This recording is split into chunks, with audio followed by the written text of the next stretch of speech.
श्री गुरुचरित्र अध्याय 33वा सधर्मा आणि तारक. श्री गणेशाय नमः. सिद्ध मनाला नामदार का? आपल्या पतीला जिवंत केले म्हणून ब्राह्मणीच्या मुखावर श्री गुरूंबद्दलची कृतज्ञता स्पष्ट दिसत होती. ती म्हणाली, गुरुदेव, माझ्या पतीचे निधन झाल्यावर एका साधूने माझे सांत्वन केले.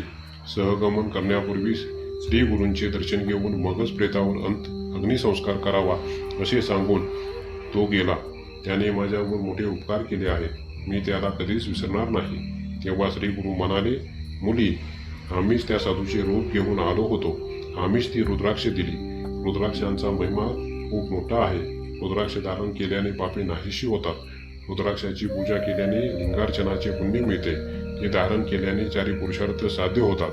शिवलोकी सद्गती मिळते. आता रुद्राक्षाचा प्रभाव स्पष्ट करणारी एक पुरातन कथा सांगतो.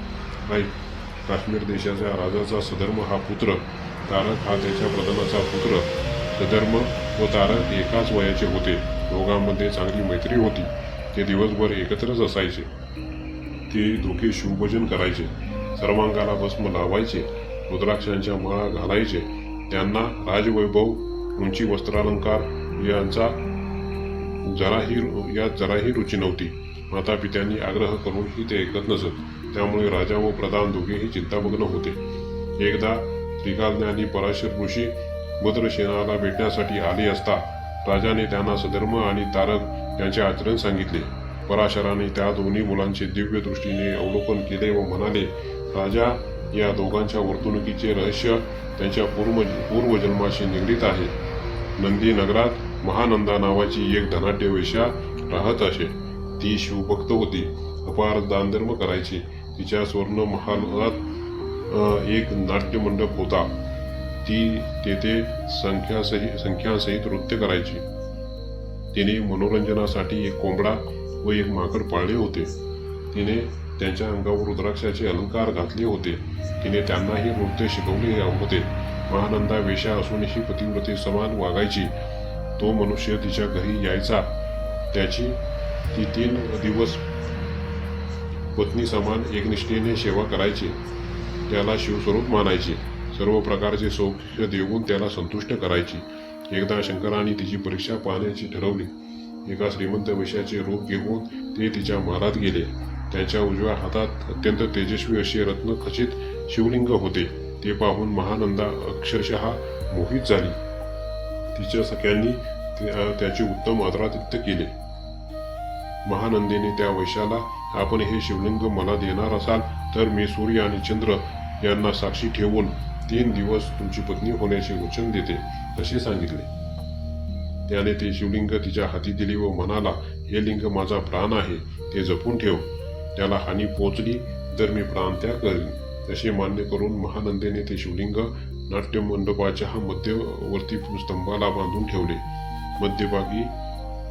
मध्यरात्री महानंदा वैश्याशी प्रणय क्रीडेत रममान असताना शिवसंकल्पाने त्या नाट्यमंडपाला अचानक मोठी आग लागली. वैश्येच्या सेवकांनी व लोकांनी आग विझवण्याचा प्रयत्न केला, पण उपयोग झाला नाही. त्या अग्नीत वेश्येने पाळलेला कोंबडा, माकड आणि ते शिवलिंगही दग्ध झाले. त्यामुळे शोकग्रस्त वैश्याने चिता प्रदीप्त करून सर्वांसमक्ष प्राणत्याग केला. शिवलिंग दग्ध झाले. पुरुष हत्येचे पातक घडले म्हणून महानंदेला खूपच दुःख झाले. पतिव्रता धर्मानुसार तिने सहगमन करण्याचे ठरवले. तिने सर्व संपत्ती ब्राह्मणांना दान केली. आपल्या मातेचा व बंधूचा निरोप घेतला. सेवकांना तिची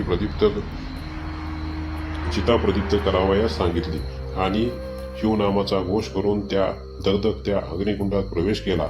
मग काय आश्चर्य! त्या अग्नीतून भगवान शंकर प्रकट झाले. त्यांनी तिला वरचेवर झेलले. त्यांच्या सामर्थ्याने अग्नी शीतल झाला. शंकराने तिला खाली ठेवले व म्हणाले, महानंदे, मी तुझ्या धैर्यावर आणि भक्तीवर प्रसन्न आहे. वर प्रसाद मागून घे.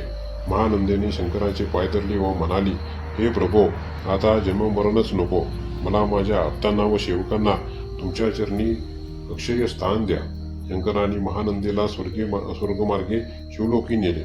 तिला दासदासी व परिवारासह मुक्ती दिली. पराशर पुढे म्हणाले, राजा भद्रसेना, त्या वर्षीच्या नाट्यमंडपात दग्ध झालेले माकड आणि कोंबडा यांनी रुद्राक्षे धारण केल्यामुळे पुण्यवृष्टी होऊन अत्युत्तम असा मनुष्यजन्म लाभला आहे. त्यांच्यापैकी एक आहे सुधर्मा आणि दुसरा आहे तारक. पूर्वजन्माच्या संस्कारामुळे ते भक्ती करतात, भस्म लावतात, रुद्राक्ष धारण करतात.